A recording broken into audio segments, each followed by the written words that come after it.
মধুর ক্যান্টিনে দাঁড়িয়ে কথা বলছি ঢাকা ইউনিভার্সিটির ছাত্র। ভাই আপনার পরিচয়টা প্লিজ। আমি শাফিনুজ্জামান। আমরা হচ্ছে ঢাকা ইউনিভার্সিটির অমর একুশে হলের 17-18 সেশনের শিক্ষার্থী। আমরা 2018 সালে আজকের এই দিনে 7ই জানুয়ারি আমরা হলে উঠেছিলাম আবাসিক শিক্ষার্থী হিসেবে। তো ইতিমধ্যে আমরা সবাই প্রায় সবাই হল ছেড়ে দিয়েছি। তো সেই দিনটাকে স্মরণ করার জন্য আজকে আমরা আবার একত্রিত হয়েছি এবং ক্যাম্পাসে আমাদের যে স্মৃতিময় জায়গাগুলো ছিল, যেরকম রাজু ভাস্কর্য, টিএসসি এবং এই মধুর ক্যান্টিন, সেই জায়গাগুলোতে আমরা ছবি ফটো সেশন করছি, এই আর কি।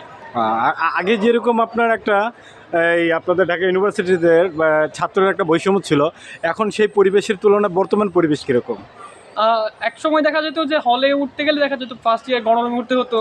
তো সেখানে একটা সিঙ্গেল সিট পেতে, আমরা যখন 2018 সালে হলে উঠি তখন আমাদের একটা সিঙ্গেল সিট পেতে লেগে যায় 2021 সাল পর্যন্ত। তখনও সবাই পায় না, দেখা যায় 22 সালে গিয়ে আমরা একটা সিঙ্গেল সিট পেয়েছি।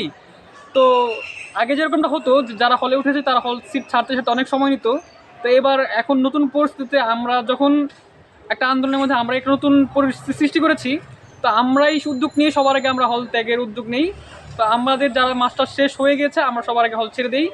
যে কারণে এই বছর যারা নতুন ফার্স্ট ইয়ার হলে উঠেছে তাদের কিন্তু সেই সিট সংকটটা নাই। তো একসময় যে ফার্স্ট ইয়ার গণরুমে থাকতে হতো, এখন আর কাউকে গণরুমে থাকতে হচ্ছে না, তারা ফার্স্ট ইয়ারে সিঙ্গেল সিট পাচ্ছে।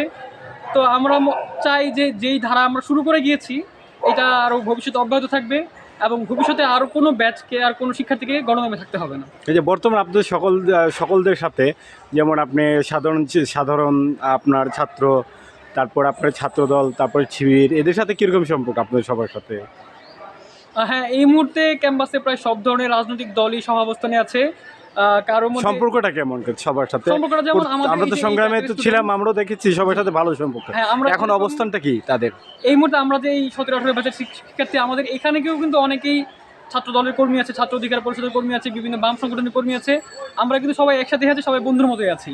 আমরা আশা করব ভবিষ্যতেও আরও হয়তো দল আসবে, নতুন নতুন দল সৃষ্টি হচ্ছে মানে নিয়মিতই। তো সবার সাথে আমাদের একটা সহাবস্থান থাকবে, কেউ কারো শত্রু হবো না, সবাই সবার বন্ধু হব। এক কথা আমরা সবাই তো একসাথে এখানে পড়ালেখা করতে এসেছি।